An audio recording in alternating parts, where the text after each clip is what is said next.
In this video, I'm focusing on the engine and showing the parts that have been used in the build, starting with a forged piston kit you can see here. I went with an 81.5mm 0.5mm overbore flat top piston, which gives the engine a 10:1 compression ratio. I also sourced a new Honda oil pump along with a new oil pickup, gasket and O-ring. The crankshaft was inspected and the journals were polished. For the sump, I went with a Moroso oil pan which already has the bung for the turbo oil drain. A new water pump was also installed. I decided to use King Racing bearings. They're really popular in the USA, especially in the drag racing scene.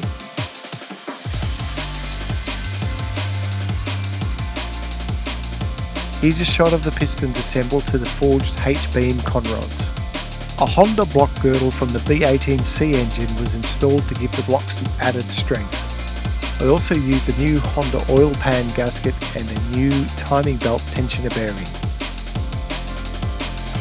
The B18C P72 cylinder head was also given a service with new Supertech valve stem seals installed. I purchased a full timing belt cover set along with new gaskets and bolts.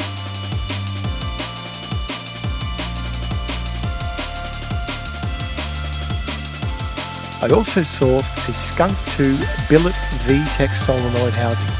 It's a quality piece of kit and the nice looking fasteners are from 100 Proof Hardware in the USA.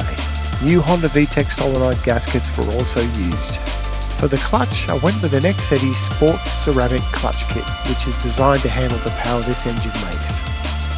The rear housing on the turbocharger was ceramic coated to help reduce heat in the engine bay.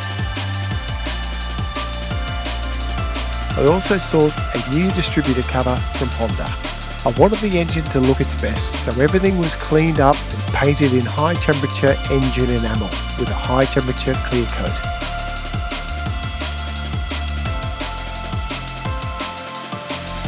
The thermostat housing is a billet unit from K-Tuned.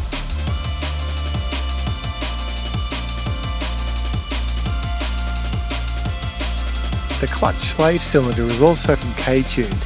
It's a unique design that allows more room for the turbocharger to be installed.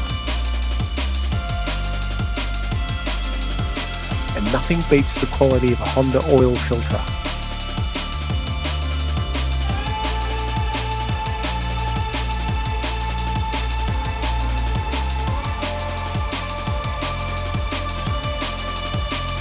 Here's the K-Tuned slave cylinder installed with a new Honda dust boot. The valve cover's been powder coated in the same blue used on the brake calipers. Here's the engine assembled with the turbo and all the lines fitted. The turbo is a Pulsar 5455G 660 horsepower 54mm dual ball bearing with a 0.72 V-band exhaust housing. The exhaust header is an original Inline Pro stainless steel unit from the USA.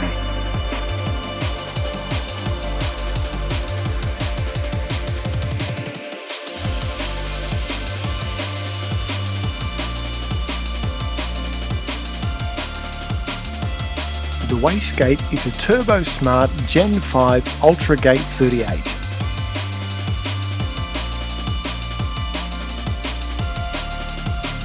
The Hasport engine mounts were also given a polish to help them look their best. The oil cooler sandwich plate seen here is from GReddy in Japan. The gold fittings will be used to connect the hoses to the oil cooler.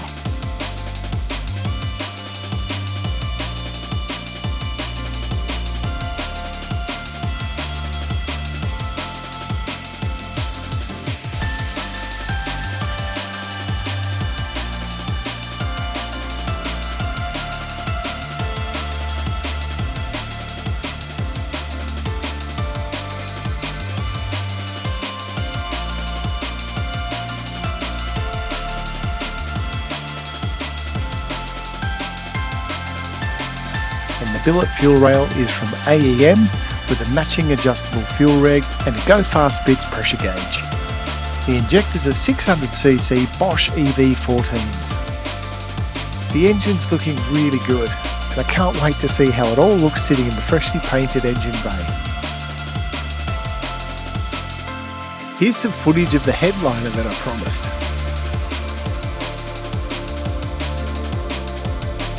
For a 30-year-old car, it's in good condition, and it's come up great after a good clean.